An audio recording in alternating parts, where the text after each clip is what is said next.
If your sister happens to be watching this story tonight, what's your message to her? That we miss her and that she's needed here. Her kid needs her. Her kid needs her. That was the sister of Prisma Desiree Peralta Reyes. Prisma is also a mother to a 6-year-old, and no one knows where Prisma is at this point. We are over a month. We've got a lot of cause for concern, especially with the twists that we're going to see in this story. And can we find something closer to the truth thanks to a verified insider on Web Sleuths? We're going to try to do all that right now, right here. It's time to turn on the searchlight.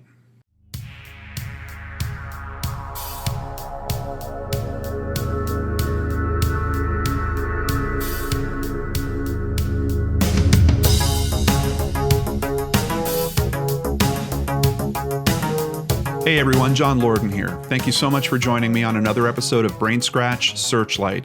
Before we get into today's case, I have a quick interview I want to tell you guys about. I did an interview for a show called The Get Inspired Show, and that is on Smile Radio. It's going to be airing on Smile Radio June 1st at 9 a.m., and that's in the UK. The Get Inspired Show is an effervescent, feel-good show packed full of uplifting content, including tips to inspire everyone to live their happiest, most fulfilling life. I want to give a very big thank you to Adele Clow. Hope I'm saying your last name right, Adele.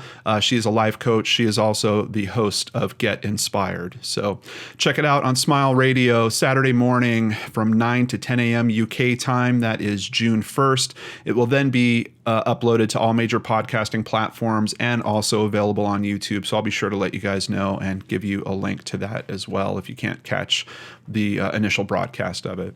Now let's get into today's missing person case. Here's a picture of Prisma Reyes.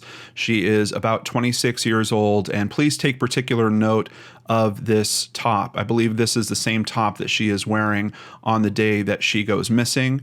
It is from a used auto dealership in Texas. We're going to get more of those details as we roll forward. She actually lives, well, kind of depends on what you read. In most accounts I'm seeing, she lives in Mesquite, Texas. Mesquite is a suburban city located east of the city of Dallas in the United States. That's, of course, in Texas. As of 2017, the estimates for the population were just under 144,000 people. The city is the rodeo capital of Texas and has also been named a Tree City, USA by the National Arbor Day Foundation for over 25 years. Now, the last location she's actually seen at seems to be in Dallas proper, so I'm not obviously local to that area, so I don't know exactly where the line between Mesquite and East Dallas are, but just keep that in mind as we're sharing this information here. Starting at WFAA.com, Mesquite, Texas. The Mesquite Police Department is seeking the public's assistance in locating a missing mother, and this was initially published on April 18th, 2019. Authorities are searching for 26-year-old Prisma Denise Peralta Reyes after she never returned to pick up her child from the babysitter on Wednesday night, and that Wednesday should be April 17th. Police said Reyes normally picked up her child at 7:30 p.m. after work. She was reported missing about 9:30 p.m. on Wednesday.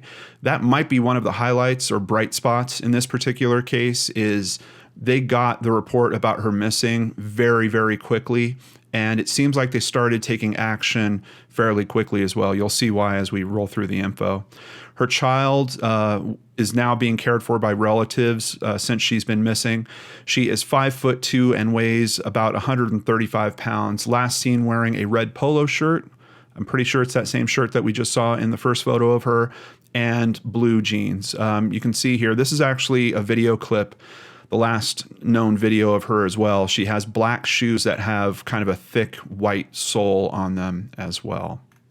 And we will check out that video clip as soon as we go through just a little bit more of the information. Over at fox4news.com, police found Reyes' Jeep Wrangler Thursday morning.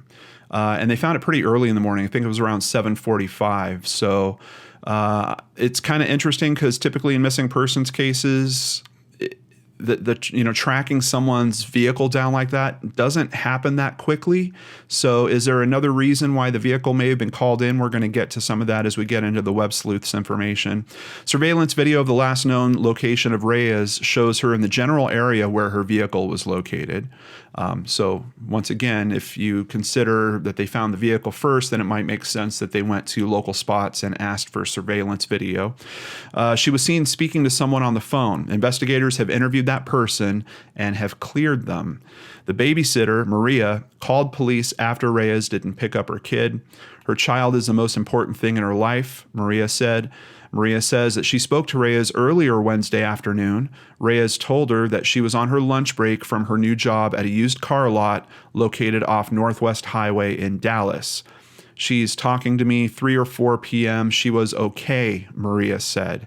We were talking about her job. Now, there's one other little interesting aspect here that I just wanted to bring up at people.com. I've actually been talking to Hughes about this case. He has done some coverage on this case as well. I'll have a link to at least one of his videos in the description box below, where he had a viewer of his do a pretty good walkthrough of the area where she was last seen. So he's got a lot of footage of the surroundings. During the investigation, police found her vehicle abandoned in an apartment complex's parking garage, is what People says. Now, interestingly, People cites 4 different reports here. I went and looked through those reports, and I don't think they're getting that quite right. I believe the vehicle was found close to the apartment structure, but I don't think it was actually found in the parking garage. So what's going on with this case? Let's jump to the video and take a look at it here. So we have her walking in. She's obviously talking to someone on the cell phone. And a lot of people think that she looks like she could possibly be intoxicated. You can see there's a couple steps she's taken where it looks like the weight of her body is kind of leaning, and then her feet are kind of catching up with the direction that she's pushing in.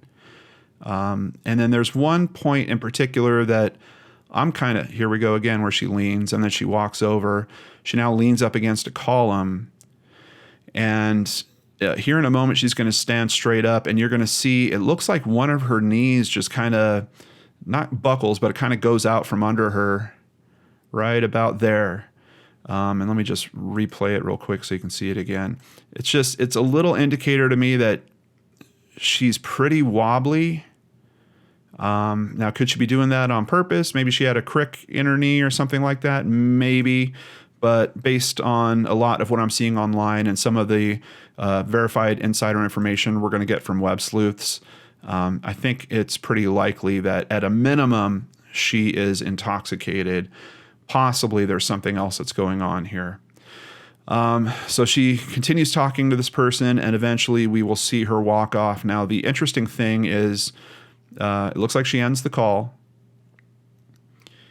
and then she rolls out to the left. But if you can tell from this, most of the sunlight is actually coming from the right. So let's jump to a map real quick, and I can show you where I believe this is occurring. And once again, thanks to Gray for answering some questions for me about this.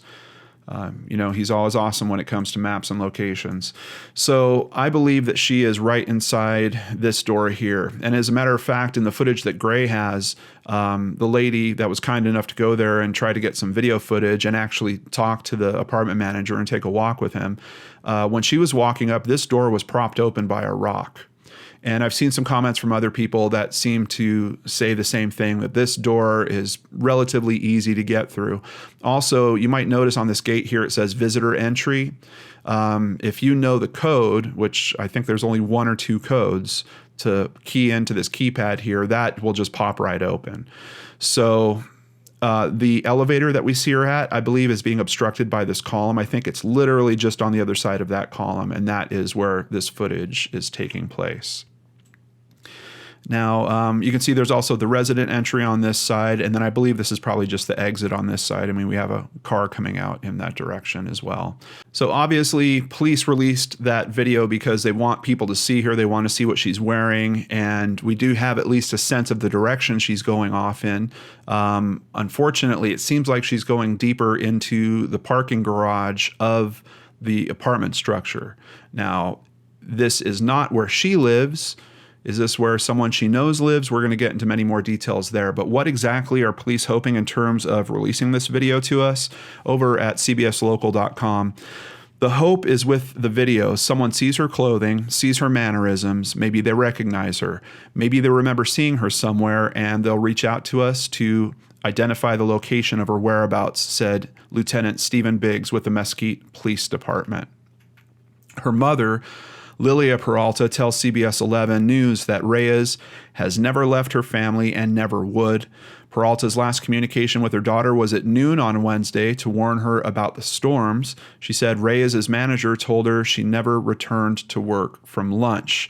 So that's another interesting aspect, and I believe that she's only been working at this job for a few weeks. If you look into her job history, she seems to do a lot of different things. She's worked as a paralegal, she's worked as a maid, she's worked as a receptionist. So I don't know if there was something going on here where maybe she didn't feel great about this job or it wasn't a good fit. Could that be part of the motivation that, she was essentially quitting and she just went to lunch and never came back?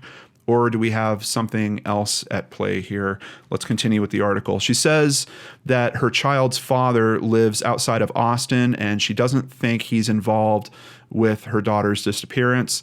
She says she is very concerned and can't think of anyone or anything suspicious. We are going to get into some information that certainly looks suspicious, especially once we start putting together who she was actually going to visit. Jumping over to fox4news.com, Dallas police are investigating after a body was found in Pleasant Grove Friday afternoon. The body was found as Mesquite police are searching for a missing woman, Prisma Reyes. Now, at least thankfully for people involved in Prisma's case, it turns out this body is not her. Police are investigating the death of a woman whose body was found Friday in a drainage ditch. Police say there's no obvious cause of death. The body has not yet been identified, although police have determined it was not that of Prisma Reyes. Does she really look distressed in that footage? In the video, she's talking on her cell phone, standing at an elevator, and she seems slightly disorientated, appearing to stumble back and forward. Her stepfather, Dan Fuchs, believes that she may have been in distress based on her demeanor and the way she was talking on her phone. Now, I've heard him give more detail on this. Essentially, the way she's kind of fidgeting with her lanyard and swinging that around. Obviously, the look on her face as she's speaking into the phone as well. That's kind of the primary information that he's taking and coming to that conclusion from. Fuchs told WFAA that she is currently working as a paralegal and was a member of the National Guard. I don't know if she's working as a paralegal for the dealership. I don't know if dealerships typically have paralegals. I guess they could. He also said that Reyes recently became a U.S. citizen and is originally from Veracruz, Mexico. And here is a picture of her parents. Apparently, her biological father died when she was very young, and her stepfather she calls him dad. The missing woman's mother, Lilia Peralta, on the left, said she would never go anywhere without letting her know, and her stepfather, Dan Fuchs, on the right, claims he is worried about her. I'm a bit distraught. My mind is going in different directions. I'm hoping she's found safe, not just for her sake, but for her sons and her family. I would love to see her. I would love to give her a hug again, bring her home. That's all I ask. So one of the huge questions in this case is what is going on with that apartment building? It's pretty interesting that we have her vehicle found there. We've got her on camera. Why don't we have her leaving that apartment building? Could it be that she's still there? We've seen situations where people have been held in apartments before. Could it be that she left in a vehicle? Could it be that she left through a door that does not have some type of surveillance? And I've done a little virtual walk around this building. There are a lot of entry and exit points all around this building. So I do think there is some potential that she could have left this building and it wasn't actually caught on video. But we've also got the possibility that police actually do have video of her at a later time, but they're not releasing that publicly. So we've got a lot of different potential when it comes to where she could have gone, what could have happened, and are there any further traces of her. But let's continue with some more information. This is from crimeonline.com. Reyes' stepfather, Dan Fuchs, said he believes that Reyes may have been visiting a former boyfriend who had reportedly just gotten a studio apartment at the Olympic at Ross Apartments. At the time, she was trying to rekindle a relationship with an ex-boyfriend that had broke up very badly. I was told he had an apartment in this building. That's the only reason I could put her there. She had called on the telephone after her birthday and said she was back together with this person. I heard him in the background. That wasn't very much prior to her disappearance. I'm extremely concerned given their history. A couple of years ago when they were together, that kind of went to a violent type thing. There was a case brought against him on that. The ex-boyfriend's name is not being released since police have not named him as a suspect in the case. According to some information I've seen from the verified insider on Web Sleuths, there was a case brought against him. Eventually, I believe she drops the charges, so he is never formally charged, and we are talking about a domestic violence type situation. So this is weird because we're kind of getting into, I don't know if it's really rumor territory, but obviously her father's hearing that he lives in that building. There's some information I've reviewed that isn't exactly clear about that, but we're going to get into those details and see if we can answer, was she truly meeting up with him when she traveled out there for her lunch break? Jumping over to WBAP.com, the family of a missing Mesquite mother who vanished in April is offering a $2,500 reward for information that leads to a resolution in the case. But her family is doing a lot. They've put up, I think, 2 different billboards. They've funded this reward. They've thankfully gotten some private investigators to actually donate their time to help work this case. As a matter of fact, at one point, it looked like the verified insider thought there'd be a press release soon based off some information from the PI, but it looks like that never quite came about. So a lot of people obviously very concerned, a lot of people that are working on this case. Let's go ahead and pull up a map real quick so we can just talk about some of the stuff I find kind of weird about what's going on. So her job is at 123 TX Auto, and that is up over here, kind of close to the 635. Now, I did look into addresses for her. I did find one address that's kind of also in this area up around here. That it did say that that's where she was living currently. The only other address I found for her, I believe, is actually her family's home, and that is about 40 miles west of this. Now, what I'm bothered by initially is we have her going and having lunch at this place called E-Bar Tex-Mex. And once again, this is information that's coming from the verified insider at Web Sleuths. At this place, she does meet up with the ex-boyfriend that her father was talking about in that article. And on top of that, someone that's working at this place says there seemed to be some type of disagreement. I actually have a comment from the verified insider, so we'll get into more of that. Now, from that location to where her vehicle is found, it's really, really close. I mean, we're not even talking a mile. It actually looks like it's easily walking distance. But what's interesting is the times that we're looking at. She goes for her lunch break sometime around 1 or 2. She goes to the E-Bar Tex-Mex, and then the video is actually at 10 to 6. So we've got a really big gap of time here. I don't know why. We have her car. We're not exactly sure where her car is parked. Some people think it might have been parked about a block away from here. And then we have this other wrinkle in terms of the information where the verified insider says they're not sure that her ex-boyfriend actually lives in the same apartments that she was in and caught on video. But he does live nearby. So that brings up all kinds of different potential. Now, is there someone else that she was going to visit? Maybe someone that she'd become friendly with when she was dating this guy, or just some other friends that happen to live in that area. I don't know. But we do have pieces to connect her going out there kind of specifically to meet up with him. And one of the big things I have a problem with is, you know, most of the time a person's lunch break is only an hour. And if we look at the distance that she's traveling, to get back and forth. It's 11 miles each way, but it's not exactly a fast 11 miles. Google's estimating it would take at least 21 minutes by car. So for her to go out there, she'd have to eat lunch in less than 20 minutes, turn around and get back if she did have a 1 hour lunch break. So even her just going out here to have lunch tells me something is going on at this point. I don't know if they're having some type of argument, something along those lines, if there is some compelling reason why she had to see him specifically right then.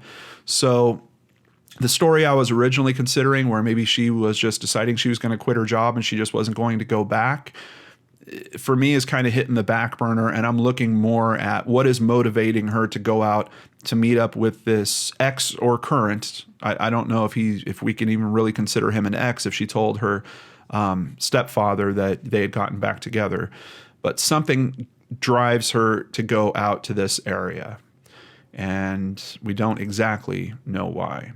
So as you can see, the official information on this case, at least the official mainstream media version, is very, very thin. We know that there is a woman that is seen possibly staggering around on video surveillance. We know that her vehicle is found nearby as soon as she's called in missing. She doesn't go to pick up her son.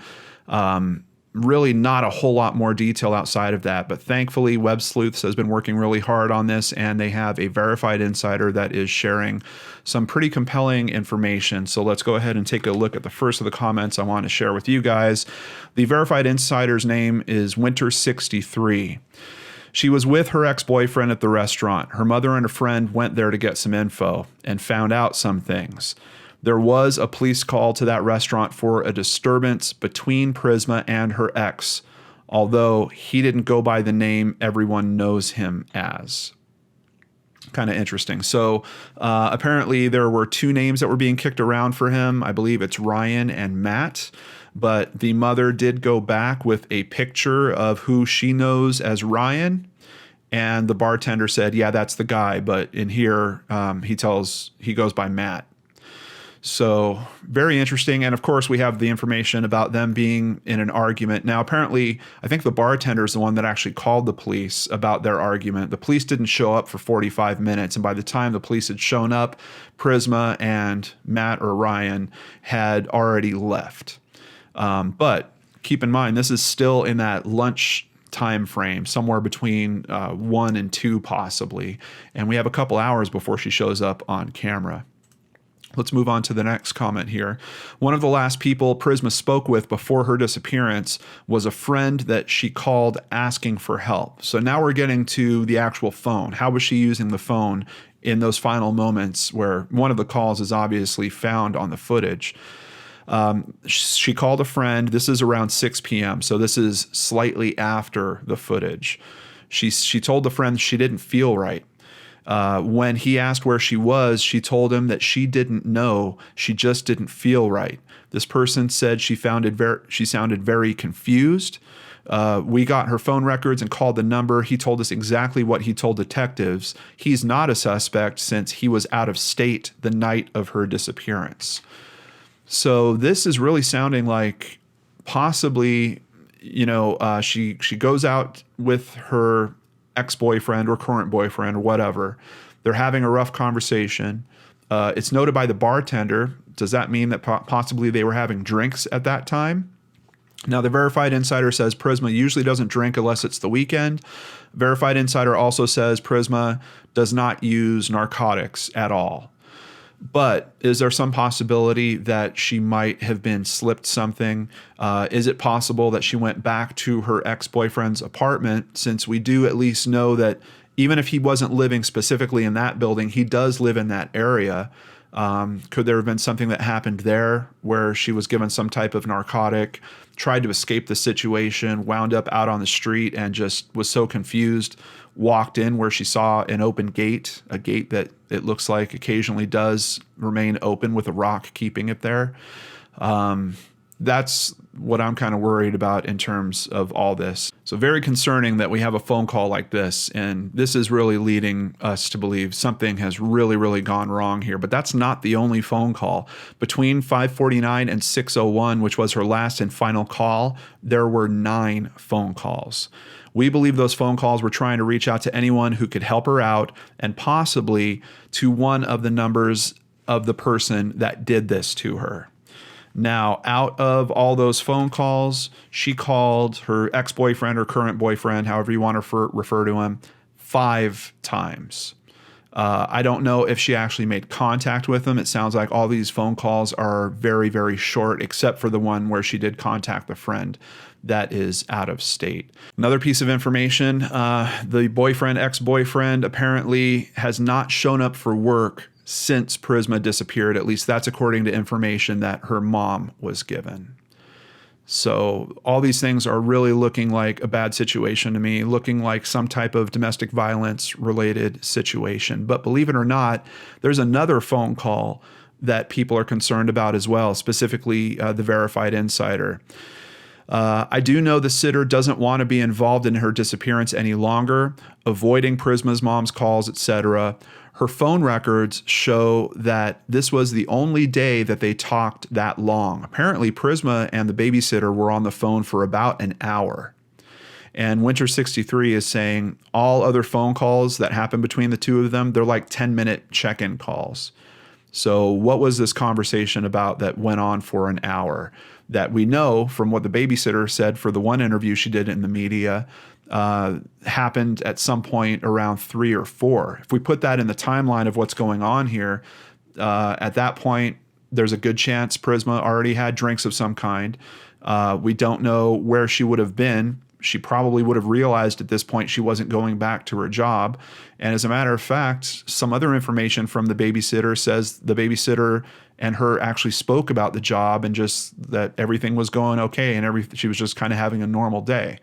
Well, around 3 or 4 o'clock, that's probably not what was really going on with Prisma. Now, could she have been lying to her babysitter? It's possible.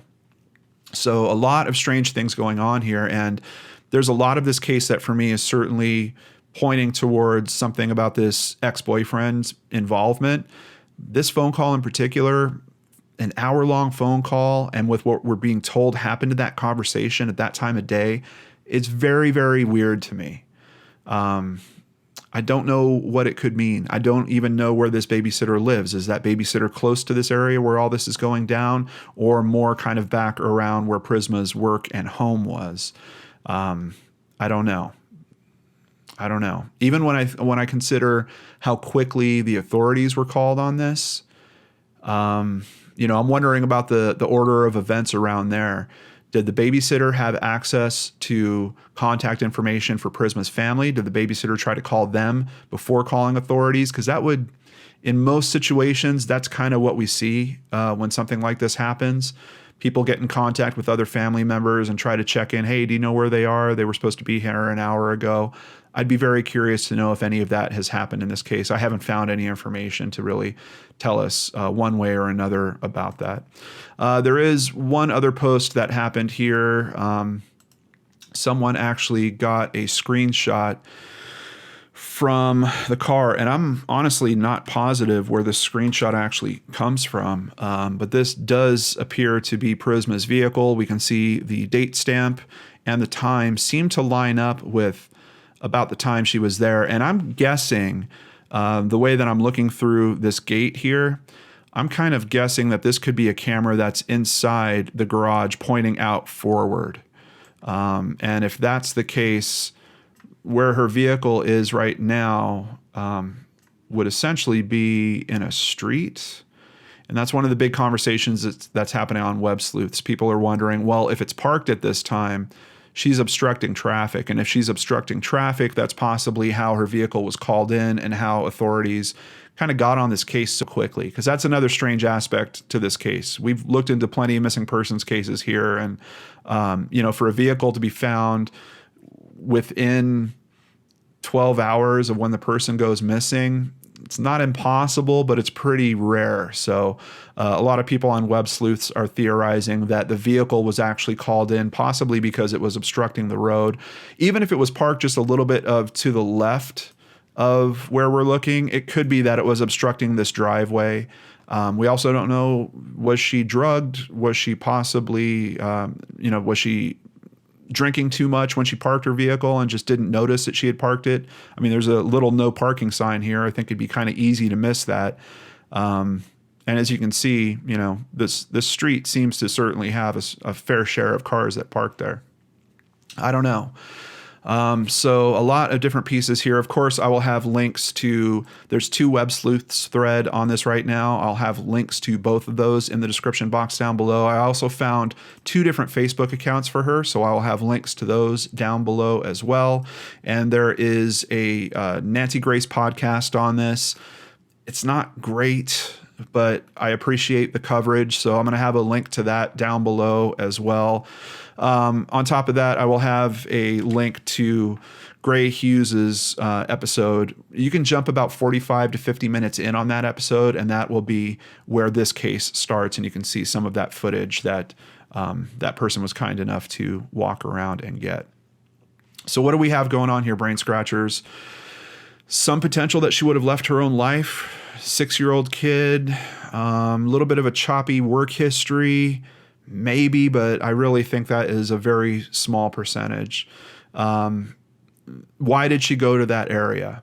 I think that we can kind of answer that question, especially knowing that she went out there specifically to have lunch with her boyfriend or ex-boyfriend. But why would she have done that when it seemingly would have put her at risk for at least being in trouble at work? If not possibly losing her job. I mean, she's only been working there a couple weeks. I'm sure she's on some type of probationary period with them. It seems to me it should have been something pretty important. And we know from the information her mom dug up at the place where they were having lunch, they were arguing. So there was certainly some type of charged conversation going on between her and her boyfriend, ex-boyfriend. I think there's a lot of potential in terms of investigating this case, of looking into that much, much more. And then where exactly was he living? Was he living in that building or not? I don't know for sure. But it does seem like he was living in that area. What could have happened in terms of getting her into the mind frame that she was in when we see her in the footage? But then, of course, what happened to her after that? Why don't we see her walking right back out from there? I don't know. There's a lot of potential with this case. I did notice there was some construction type areas that are around there. Not a lot of big water sources immediately around there. I'm just trying to wonder what else could have happened to her. But I do sincerely hope this is one of those cases where she might be in the apartment building. It might be that someone is holding her. It wouldn't be the best outcome to think of, but we have seen a few cases where that has happened. Would this be a crime of opportunity at that point? Is this kind of lightning strikes twice thing where she's already having a rough time with her boyfriend, something happens where it puts her in this bizarre mental state, but then someone else takes advantage of the situation? I don't know. But I want to hear your theories too, so let's talk about those in the comments below. And let me just put out there real quick for any friends or family, verified insiders, anyone around this case. I really hope we see a good outcome on this case. When I looked into the details of it, I felt like there was some potential for her being alive, her waiting to be found out there. And that's why I wanted to help raise exposure to this case as well. It's just one of those where there's a lot of things at play, and the most obvious path we've seen in previous cases before, that's not always the way to go. Sometimes there's other things at play that we just don't have the pieces. It's like putting a puzzle together where you literally just have a bunch of pieces missing. Before I end today's video, I want to thank several people. First of all, on the PayPal front, Bella made a big donation to the channel. Thank you so much, Bella. I truly, truly appreciate that. And Sherry Brand and Amanda Beard continued a monthly donation through PayPal. Thank you both.